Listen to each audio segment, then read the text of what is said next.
Well, we got some breaking news, man. Told you guys I had another video coming up. It was more like 10-15 minutes. I apologize to 6 minutes. It's your boy CJ Goodfella back with the Boxing Clinic. You know what it is, one time for the one time. Shout out to the LDBC and the YTBC. And you know, the chances of Triple G versus Canelo Alvarez rematch happening in May just got slimmer. You know, Oscar out here back on the devil's dandruff again. And he said that they was gonna do the rematch in May, and I don't think it's gonna happen. I don't know how long everybody been following the channel. I mean, shout out to my day ones, and shout out to the new people. But I've been telling you guys, the WBO said if Canelo Alvarez wanted to be the mandatory, it was there for him. He can be the mandatory. And it seems that Golden Boy has requested for him to be the #1 mandatory to Billy Joe Saunders' belt. So, you know, let's get into the politics. I got time today. You know, I'm off today. I got time today. That's why I'm doing this long video. The politics is this. The Golden Boy and Top Rank have an excellent relationship with, these are the rankings, has an excellent relationship with the WBO. We know that the WBO works hand in hand with Bob Arum and Top Rank, giving some of their champions the WBO belt. And so does Golden Boy. They work hand in hand with the WBO as well. They got Cotto, a title shot versus Kamagai, who I don't think never campaigned at 154 pounds when, you know, Cotto came back to Golden Boy. Now, Cotto left Golden Boy before because they felt that they should have gave him the decision over Austin Trout. A lot of people don't know that. He was on wax, on record, saying that. They felt like they should have tipped the decision versus Austin Trout in his favor. That makes you think that it's fishy, right? So, you know, so Canelo fought, you know, came back from Super Canelo weight and fought Lyman Smith for the WBO belt. He was a champion. So when you come from the champion, when you're in the WBO, when you're a champion in the previous weight class, you move up or perhaps move down. You don't see that too much. You are by their rules the #1 mandatory if you want to be for their belt in the next weight class. Thus, Terry Flanagan moving up from 35, being the #1 contender for the WBO belt that Terrence Crawford dropped at 140. So, first, you know, thus Terrence Crawford moving up, vacating this 140 belt, becoming the #1 mandatory to Jeff Horn. That's a strange rule in my opinion, but it is what it is. It is their rule. They keep it across the board. They're very consistent with it.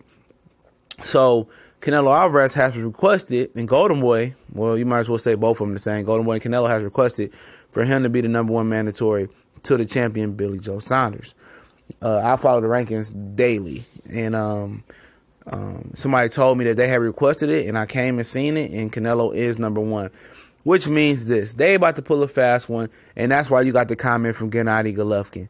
The comment was, I don't know if the Canelo rematch is going to happen.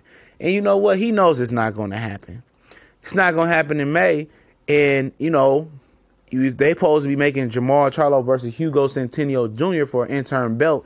And they may no longer need to make that fight. You know? And because Jamal Charlo should be getting this shot versus Gennady Golovkin if the Canelo rematch doesn't happen. You know why he should be getting this shot? Because Triple G didn't have to fight for that belt. He didn't have to fight for that WBC belt. Canelo handed it over, and he hasn't had to face one mandatory. But Jermell Charlo, the other Charlo brother, had to fight for his belt versus Julian Jackson boy John Jackson, and make 2 mandatory defenses. So Triple G due for a mandatory defense, you know. But he was on record saying, "Oh, I want to go after the WBO title and become undisputed." You know what, Triple G? You let Oscar De La Hoya control your career. Oscar De La Hoya is essentially Triple G's promoter. And shout out to 7A Sports for really pointing that out, but I have been saying that as well, but I didn't articulate it the way he did. But he's right. When Triple G let Oscar control him and not take that Billy Joe Saunders fight in June and come around and turn and fight Canelo in May, he essentially became his promoter, because now he didn't come undisputed, and he could have came undisputed and Canelo would have had to come see him regardless. It was bad management. It was bad promotion, you know, moved by K2. If you have all the belts and Canelo wants to be a world champion, he has to come see you. But, you know, they went a different route. They fought Canelo, you know, got a draw, and a lot of people felt like it was a raw deal. Now Canelo is going to fight for that WBO title. You know, it doesn't matter if Billy Joe Saunders wins or David Lemieux wins. You know, Canelo Alvarez will be fighting them probably in May because he didn't request to become the #1 contender for nothing. And, you know, Triple G said, I want to fight become undisputed. Now Oscar controls you because that belt is going to Golden Boy either which way unless Billy Joe Saunders can find a way to beat both of those guys and come back and fight you. But the way he's been looking, I don't think that's going to happen. So at the end of the day, Canelo got the final piece to Golovkin's puzzle. And he can hold it as long as he wants to because Golovkin can't become his mandatory because they don't rank champions in other alphabet belts. So essentially, Canelo could be the ring champion and the WBO champion and be happy, you know, until Golovkin moves over. And will the rematch happen? It may happen. It may not happen.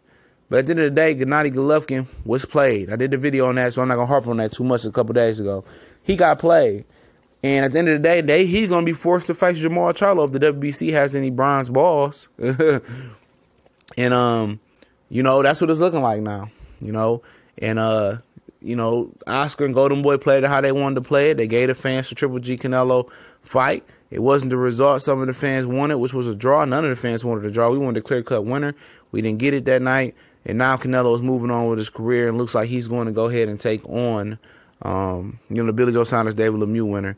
And, you know, it is what it is. You know, they're going to send Canelo up to Canada. You know that. But Billy Joe Saunders had to go because they paid him enough money to go over there. And, you know, it is what it is, man.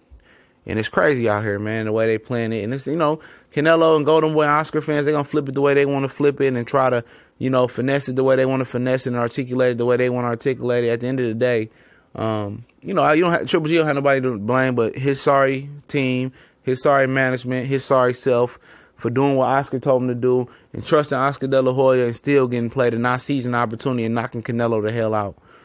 He disappointed himself. And now he's essentially a Golden Boy fighter. He at their mercy because they're going to have the final piece to his puzzle to become undisputed champion. And he got to go through hell to go through Canelo Alvarez. He got to go through judges. He got to go through corruption. He got to go through a lot of things. And he's at their mercy now. You know, they fight him when they want to fight him.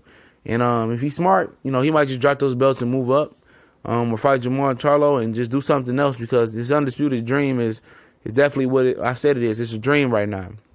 It's a dream. It's a nightmare that Golden Boy controls it right now. And like I said, y'all telling me that Oscar's a great promoter. Cut the bullshit. Oscar's a shit promoter.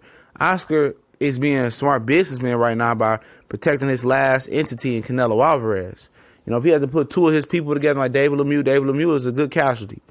But he's protecting Canelo Alvarez right now because that's all he got right now. You know, these guys argue, oh, he got all these young fighters. Hey, man, these young fighters ain't nothing promised tomorrow. You know, they can go out there and lose tomorrow. So they got to build their way up and be on TV.